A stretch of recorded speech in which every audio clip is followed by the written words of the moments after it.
Throughout the Donald Trump presidency, I would often jokingly say, whatever happened to that migrant caravan coming to the United States border from Mexico? And of course, it was a joke referencing the completely capricious and arbitrary nature of how the Trump Republican Party and Republicans more broadly go back to the same refrains when it's convenient for them. Trump had a crazy phone call with Ukraine.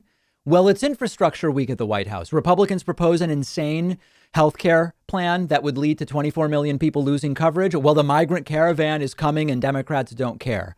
Laura Ingraham literally ran a segment yesterday called Joe Biden's Insurrection. Yeah, I know Donald Trump's second impeachment trial starts today because he incited the January 6th insurrection.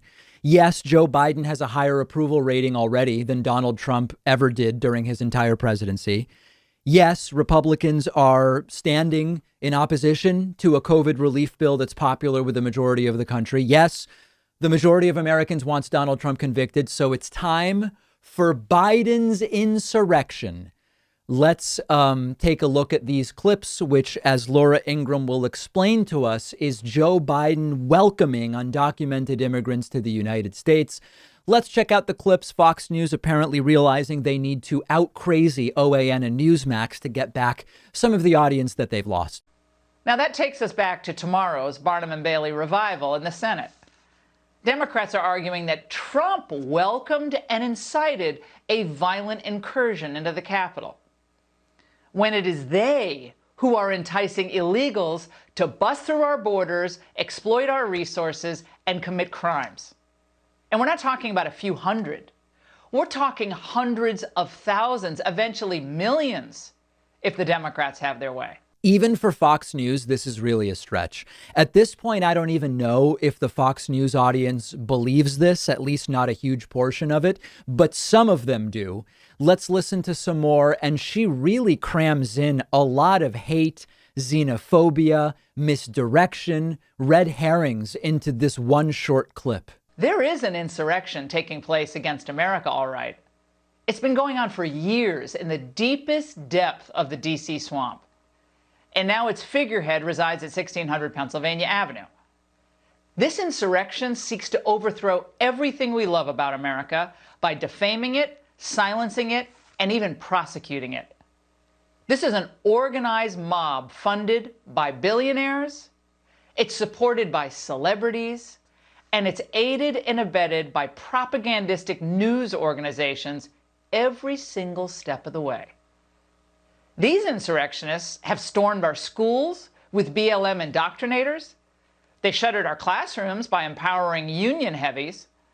They've overwhelmed small businesses with idiotic, stupid lockdowns. They've robbed Americans of good-paying oil and gas jobs with obscene climate change dictates. They've ripped down historical markers from Washington to Lincoln. They've terrorized patriotic Americans who are now afraid to just speak their minds. They've burned police precincts. They've taken over entire city blocks. And not just for a few hours, by the way, but for weeks. This is the sort of brown people are going to take your house portion of Laura Ingraham's program. And this is actually a lot of what these faux populists or right-wing populists were. They sort of sound like populists, but their solutions are bonkers. Often they end up at Black Lives Matter will take your house, brown people will take your job sort of stuff. And in that short clip, Black Lives Matter is bad, Mexican immigrants are bad, liberal celebrities are bad, COVID guidelines are bad, getting away from fossil fuels is bad, climate change is fake, Confederate monuments are good. And it's so heavily weaponized that it's difficult to believe that it's even real. I mean, it looks like an SNL skit of a Fox News show. If Fox News decided to run a test where they said, let's test our audience to see what's the dumbest and craziest thing we can get them to believe. How about this? Let's pretend Joe Biden is leading an insurrection. This is what that test would look like. And we've seen, we wondered a month ago, what would a post-Trump Fox News look like? Fox News no longer covers COVID briefings, which are happening, by the way. Fox News rarely covers White House press briefings, which are happening. And it's this type of stuff now, fighting for the most extreme audience they can. And there's a real question as to whether they believe that that is the audience they need to be profitable.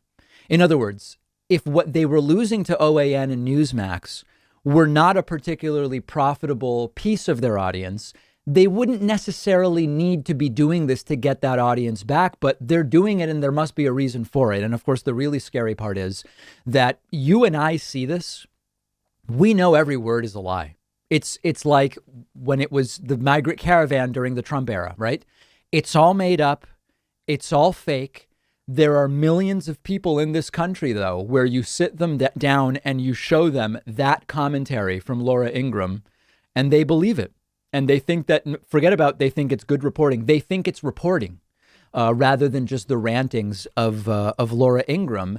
And it's a systemic problem. And when we talk about, I don't want to do my whole rant now, but when we talk about epistemology, when we talk about media literacy, when we talk about identifying logical fallacies and distinguishing between statements of fact and statements of opinion, opinion programming, news programming, all of these things, the net effect is Laura Ingraham does that.